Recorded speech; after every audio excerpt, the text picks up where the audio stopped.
নমস্কার বন্ধুরা, আমি পপি। কেমন আছো তোমরা? আশা করছি তোমরা সকলে খুব ভালো আছো। আমিও ভীষণ ভালো আছি। তো চলো, আজকে আমার কিছু শাড়ি পিকো করতে হবে, তাই চলে এসেছি পিকো মেশিনের কাছে। আর এখানে কিছু শাড়ি দিয়েছে, সেই শাড়িগুলো থেকে না ব্লাউজ পিসটাও আমাকে কাট করতে হবে। তার জন্য দেখো, এখানে আমি অবশ্যই শাড়িগুলো মেপে নিয়ে তারপর কিন্তু ব্লাউজ পিস কাটি। কিছু কাস্টমার থাকে জানো তো, বুঝতেই পারে না কি কোনটা ব্লাউজ পিস কোনটা আঁচল। আবার কিছু কিছু ব্লাউজ শাড়িতে বোঝাই যায়, কারণ যে লেসগুলো দেওয়া থাকে সেখানে বোঝা যায়, কিন্তু কিছু কিছু পিস আবার বোঝাও কিন্তু যায় না, মানে যেদিকে আঁচল থাকে সেদিকে আবার ব্লাউজ পিসও থাকে।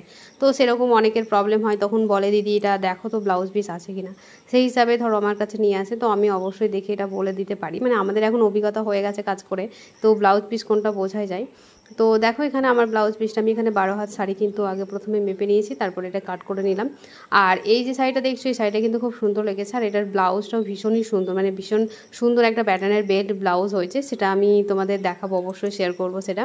তো ব্লাউজটা ভীষণ সুন্দর হয়েছে। তো এখানে দেখো, এটা হচ্ছে আঁচলটা শাড়ির, আর এটা হচ্ছে ব্লাউজ পিসটা।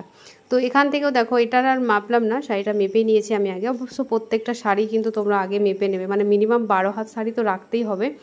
অনেকে বলে কি দিদি 1 মিটার পিস কি কেটে নেবো? না, সব সব সব ব্লাউজের মানে সব শাড়িতে কিন্তু 1 মিটারের ব্লাউজ পিস কিন্তু থাকে না, কোনোটাতে 80 সেন্টিমিটারও থাকে।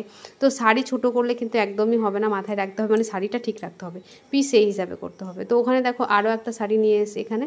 তো এগুলো সবগুলোরই ব্লাউজ হবে, তোমাদের সাথে শেয়ার করবো। এগুলোর ব্লাউজগুলো কিন্তু খুব সুন্দর হবে, একটা সুন্দর প্যাটার্নের ব্লাউজ হবে, তো অবশ্যই তোমাদের সাথে শেয়ার করব। তো এখানে দেখো ব্লাউজ পিসটা কিন্তু আলাদা করে দেওয়া আছে, এখানে আর মেজারমেন্ট নেওয়ার দরকারই নেই, কারণ দেখো এখানে মিডিলে কিন্তু একটা মার্ক করা আছে, মানে পাতলা নেটের মতো দেওয়া আছে না, এখান থেকে তো বোঝাই যাচ্ছে কি এখান থেকে ব্লাউজ পিসটা আছে। তো সেই বরাবর কেটে নিলাম। এই শাড়ির হিসাবে কিন্তু ব্লাউজ পিসটা কিন্তু খুব কম ছিল। তো যাই হোক, ব্লাউজ পিসগুলো কেটে আমি পিকো করে নেব। আর হ্যাঁ বন্ধুরা, অনলাইন ক্লাস কিন্তু শুরু হচ্ছে জুলাইয়ের 2 তারিখ থেকে, যেখানে কিন্তু তোমরা প্রথম থেকে সেলাই শিখতে পারবে, একদম প্রথম থেকে, মানে সায়া থেকে শুরু করে সায়া, ব্লাউজ, গাউন, নাইটি, ফ্রক সব কিছু থাকবে।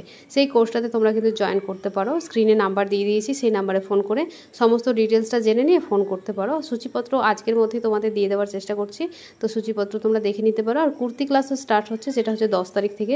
তো তোমরা সমস্ত ডিটেলস কিন্তু ফোন করে জেনে নিতেও পারো। দুটোই কিন্তু 3 মাসের কোর্স হচ্ছে, 2000 টাকা ফিস হচ্ছে। তো চলো, আমার তো ব্লাউজ পিসগুলো কাটিং হয়ে গেছে, এবার পিকো করে নেবো। তো চলো বন্ধুরা, আজকের মতন টাটা, দেখা হচ্ছে পরে।